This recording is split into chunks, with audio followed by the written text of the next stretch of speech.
as grandes soluções Zero Trust, né, tem a questão do agente que é instalado nos equipamentos, né? E ele vai permitir ou não que uma determinada aplicação rode, né? E você analisando sei lá, tudo aquilo que está rodando, né, na memória, são muitas coisas que é desconhecida, às vezes até mesmo para o analista, né? Sim. Permitir ou não, isso exige um período que esse software vai ficar aprendendo para depois eu dizer se eu quero que rode, se eu quero que não rode. É assim que funciona? Não necessariamente. Você pode passar por isso, mas do ponto de vista é muito simples de implementar. Uhum.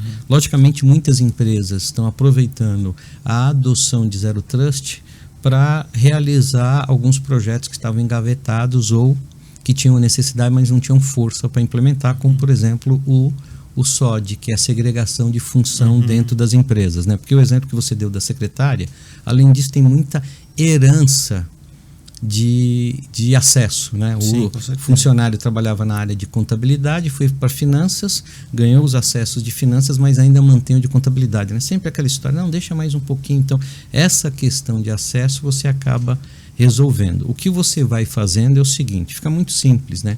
Por quê? Primeiro a gente vai pegar a informação do usuário no provedor de identidade, por exemplo.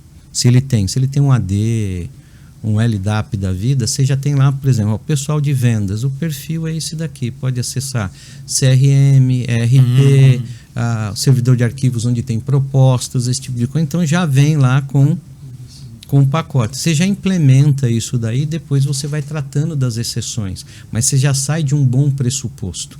O pressuposto é o mínimo que ele deve acessar, e não pela exceção. Então, você olha, o perfil de vendas é esse daqui. O diretor, ele faz parte do grupo de diretoria. Então, o perfil de diretoria é outro. Então, ele tem direito de acesso a outras coisas. Perfeito. Mas, primeira coisa, você já se baseia num perfil mínimo, que fica muito mais fácil de implementar. Ou seja, o tempo de implementação para chegar, né, no time to play, o time to secure, é muito mais rápido. Tá? Por quê? Porque depois, com o tempo, você vai amadurecendo. Como é que você vai amadurecendo? Você pode receber informação do CIEM.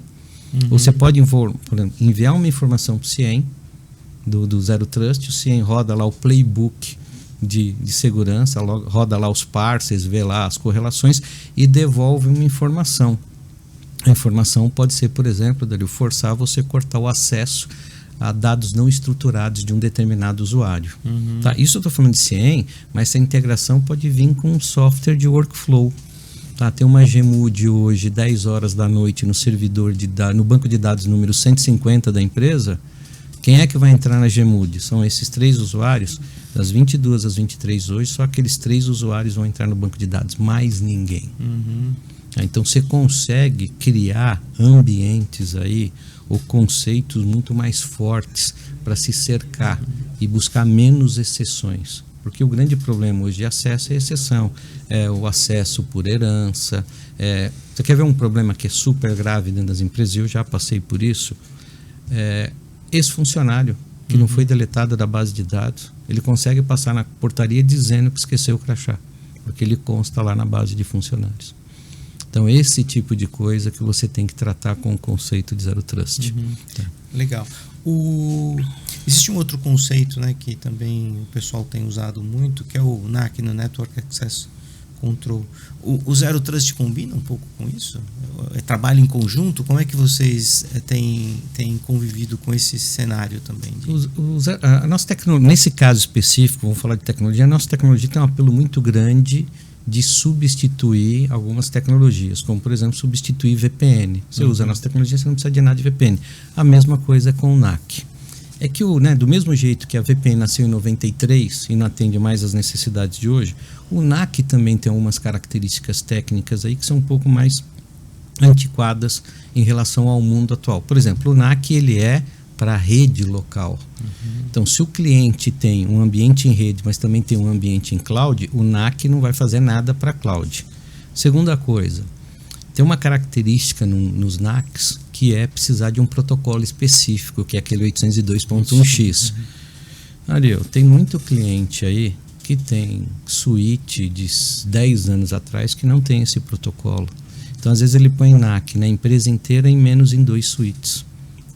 É o queijo suíço, é a porta de entrada. NAC tem um índice muito grande de projetos que não terminam. Não terminam nunca, por causa dessas características. Então hoje, qual que é o lance? A gente substitui o NAC com uma vantagem muito grande. A gente é orientado à postura do usuário, postura do dispositivo, postura, identidade multidimensional dos ativos de rede, né? Servidores, aplicações, cargas de trabalho. A gente não está olhando a rede pelo IP da rede, quem pode e quem não pode. A gente suplementa muito mais. Ou seja, a gente pode conviver sim com o NAC, mas a gente costuma substituir. Legal, você falou que substitui a VPN. Como é que funciona então, por exemplo, um acesso remoto de um usuário com o conceito Zero Trust nesse caso? Tem uma outra coisa que, pegando aí VPN, que eu sempre fui usuário de VPN, a gente sempre foi usuário de VPN. A maioria das pessoas que estão aqui já... Exato, aí eu cheguei na empresa e comecei a usar o produto. Então o produto ele tem um agente na sua máquina, você abre o agente e tem lá uns ícones das aplicações que você tem direito de acesso. Fez todas as validações, né? Se não tem nada de mais, nada de menos, sistema operacional atualizado, antivírus atualizado, dia e hora da semana, fez as autorizações. O que o usuário faz? Ele vai e clica no ícone. Por exemplo, nós usamos um CRM em SaaS. Eu clico no ícone, ele vai, faz as validações. Você vê ele fazendo, aparece a URL indo no nosso AD, fazendo a validação, tudo, e depois me joga para o CRM, para a aplicação. Isso é transparente para o usuário. Aonde que está essa aplicação? Eu não preciso saber. A VPN você precisa saber. Sim. Onde que está a aplicação? Está no data center físico número 1. Aí você abre a VPN, digita suas credenciais, aí você vai lá e entra no data center número 1. Com o conceito de Zero Trust traz essa experiência muito melhorada para o usuário. Eu não preciso saber onde o ambiente está. E se amanhã está em SaaS, hoje está em SaaS e amanhã está dentro do meu data center, o pessoal de TI mudou a rota da aplicação, eu continuo só clicando. Então, primeiro, traz uma experiência muito melhor para o usuário. Segundo, não muda a postura se o usuário está dentro da empresa ou está fora, Dario. É a mesma coisa. Você pega, é a mesma coisa. E são as mesmas validações. Dentro ou fora. Mas eu estou dentro da empresa, estou usando a rede local. Não faz diferença. Alguém pode ter desabilitado o firewall do Windows ou deletado o seu antivírus dentro da empresa. Então, as validações de Zero Trust independem de onde que o usuário está habitando naquele momento da conexão. E nesse caso também ele cria uma conexão criptografada, eu imagino. Ponta a ponta. Ponta a ponta. Ponta a ponta, criptografado. E aliás tem uma característica que é a ofuscação, que isso é sensacional. É o seguinte, você torna invisível a infraestrutura da nossa aplicação, a infraestrutura do cliente e o próprio usuário. Então, com a nossa tecnologia, por exemplo, estou usando a minha máquina, se eu sentar no Wi-Fi público de aeroporto, estou usando o Wi-Fi, um hacker conecta no Wi-Fi do aeroporto, começa a escanear para ver quais são os usuários para ele atacar.